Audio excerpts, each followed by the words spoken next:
porque no solo de pan vive el hombre, sino de toda palabra que sale de la boca de Dios. Por eso nos convocamos todos los días para meditar, para reflexionar y aplicar a nuestra vida el mensaje del Señor. En nuestra caminata por las páginas de la Biblia, hoy nos detenemos en San Lucas capítulo 3, pero antes pedimos la bendición de Dios. Señor, bendícenos al meditar en tu palabra, asístenos con tu espíritu y cumple tu promesa. Nada merecemos, pero agradecidos te pedimos todo en el nombre de Jesús. Amén. El Evangelio según San Lucas en su capítulo 3 nos introduce con Juan el precursor. Juan el Bautista que prepara el camino del Señor. Nos ubica en el tiempo, el año 15 del reinado de Tiberio César. Poncio Pilato gobernaba la provincia de Judea, Herodes era tetrarca en Galilea, su hermano Felipe en Iturea, y Traconite y Lisanias en Abilene. El sumo sacerdocio lo ejercían Anás y Caifás.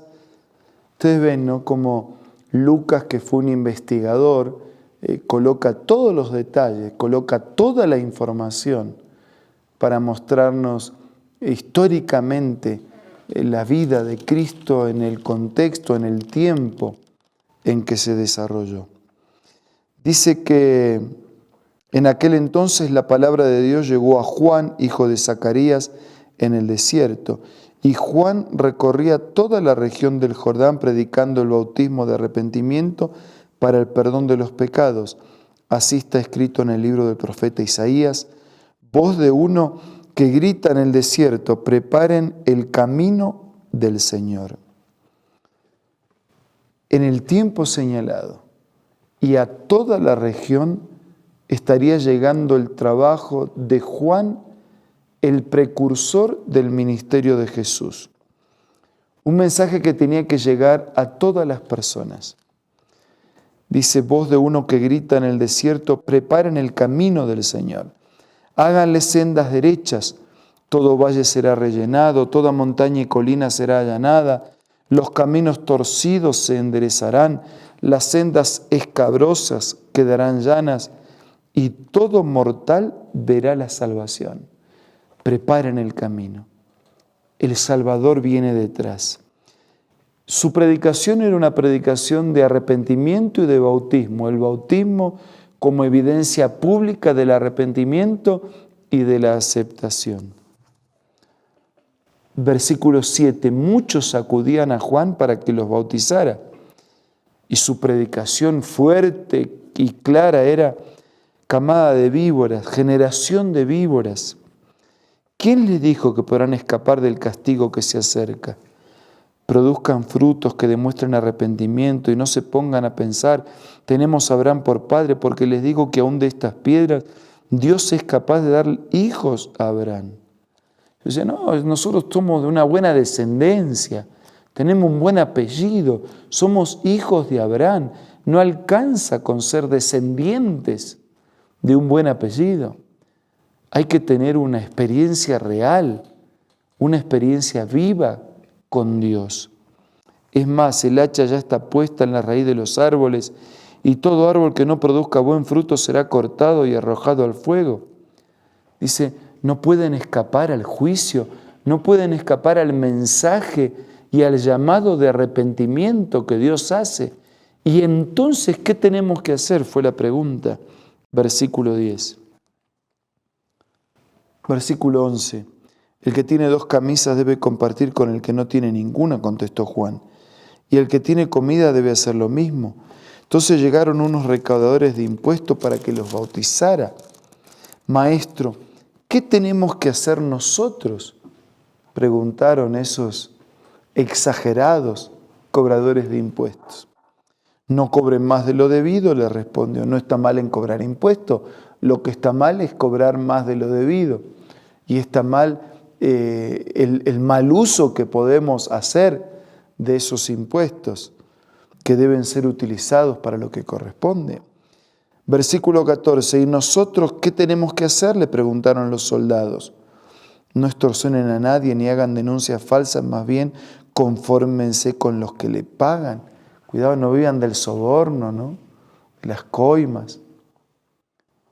El pueblo, la multitud, los recaudadores, los soldados. Es que cuando el mensaje de Dios llega a la vida y hay sinceridad, todos preguntamos, ¿qué tenemos que hacer? Versículo 15, la gente estaba a la expectativa y todos se preguntaban si acaso este Juan sería el Cristo. Habla tan lindo, tan contundente, su mensaje es tan claro, es el mensaje de Dios. ¿Será Juan o este ya es el Cristo? Y ahora Juan muestra su identidad. Yo los bautizo a ustedes con agua, respondió Juan, pero está por llegar uno más poderoso que yo, a quien ni siquiera merezco desatarle la correa de sus sandalias. Él los va a bautizar con el Espíritu Santo y con fuego. Tiene rastrillo en la mano para limpiar su era, para recoger el trigo en su granero. La paja, en cambio, la quemará con fuego que nunca se apagará. El que viene es Dios, es el Creador, es el juez también. Él es el que va a bautizarlos en espíritu y va a confirmar la salvación, mensaje que yo estoy haciendo llegar. Y con muchas palabras exhortaba a Juan a la gente y les anunciaba las buenas nuevas. Pero cuando reprendió al tetrarca Herodes por el asunto de su cuñada Herodías y por todas las maldades que había hecho, Herodes llegó hasta el colmo de encerrar a Juan en la cárcel. Y hasta aquí el capítulo nos habla de Juan el precursor. Ahora nos habla de Jesús como el futuro de ese precursor. Un día en que todos acudían a Juan para que los bautizara, Jesús fue bautizado también, y mientras oraba, se abrió el cielo y el Espíritu Santo bajó sobre él en forma de paloma. Entonces se oyó una voz del cielo que decía: Tú eres mi Hijo amado, estoy muy complacido contigo. Antes se mostró la identidad de Juan, ahora se muestra la identidad de Jesús. ¿Quién es Jesús? El que fue bautizado por Juan, que fue ungido en ocasión de su bautismo por la obra del Espíritu Santo, de quien el Padre habló: Este es mi Hijo amado, me complace, escúchenlo. Así que el bautismo dio testimonio de quién era Jesús. El Padre dio testimonio de quién era Jesús. El Espíritu Santo dio testimonio de quién era Jesús. Jesús mismo estaba dando testimonio de haber venido a salvarnos. Versículo 23, tenía unos 30 años cuando comenzó su ministerio. Era hijo, según se creía, de José, y por obra de Dios, de la bienaventurada Virgen María. Eran 30 los años que tenía David cuando comenzó a gobernar en Hebrón, y eran 30 los años que tenía José cuando comenzó a gobernar en Egipto, y eran 30 los años que tenía Jesús cuando comenzó definidamente su ministerio en esta tierra, para vivir, para predicar, para enseñar, para mostrar un camino de salvación y de eternidad. Sí, Él era el Hijo de Dios. Era Dios por cuanto preexistía como Dios desde siempre, pero era Hijo de Dios porque como humano nació en esta tierra para vivir humanamente y mostrarnos que es posible transitar ese camino de salvación. Y desde allí hasta el final del capítulo se nos da el último argumento. Era hijo también desde lo humano por la genealogía. Y comienza a hablar ahí toda la familia, ¿no? Hijo de Eli, hijo de Matat, y ahí viene toda la genealogía que incluye a hombres, que incluye a mujeres, y que termina ya en el último versículo 37 diciendo: hijo de Matusalén, hijo de Enoc, hijo de Jared, hijo de Malaleel, hijo de Cainán, hijo de Enos, hijo de Set, hijo de Adán. Y termina diciendo: Hijo de Dios. Esa es la identidad.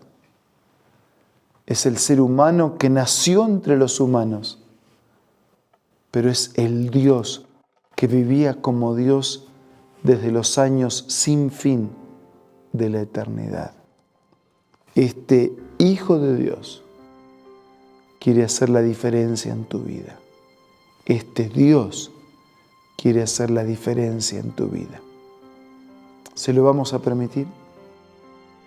Digámosle a Dios lo que queremos que Él haga en nuestra vida.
Señor, te damos gracias por el Dios que existió desde la eternidad y por el Dios que un día nació entre los hombres para mostrarnos un camino de salvación y de eternidad. Gracias por ese Cristo Dios y gracias por ese Cristo hombre. Actúa en nosotros y conduce nuestra vida hacia la salvación definitiva. Te lo pido y te lo agradezco todo en el nombre de Jesús. Amén.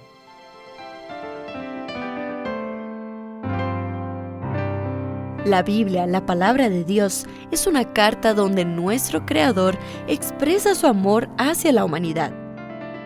Es una recopilación de textos que en un principio eran documentos separados, escritos por varias personas, todas ellas inspiradas por Dios. Primero en hebreo, arameo y griego durante un periodo muy dilatado y después reunidos para formar la Biblia cristiana. Está dividida en dos grandes secciones, el Antiguo Testamento con 39 libros y el Nuevo Testamento con 27.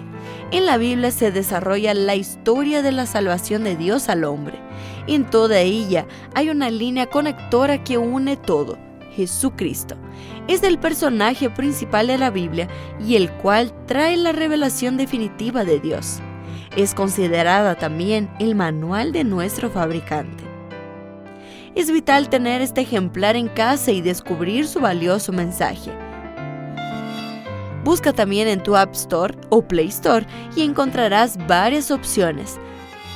No olvides descargar también el aplicativo Reavivados por su palabra y sigue la secuencia de su lectura. La Biblia es la palabra de Dios. Muchas gracias por su compañía. Nos reencontramos mañana para seguir siendo reavivados por la palabra del Señor.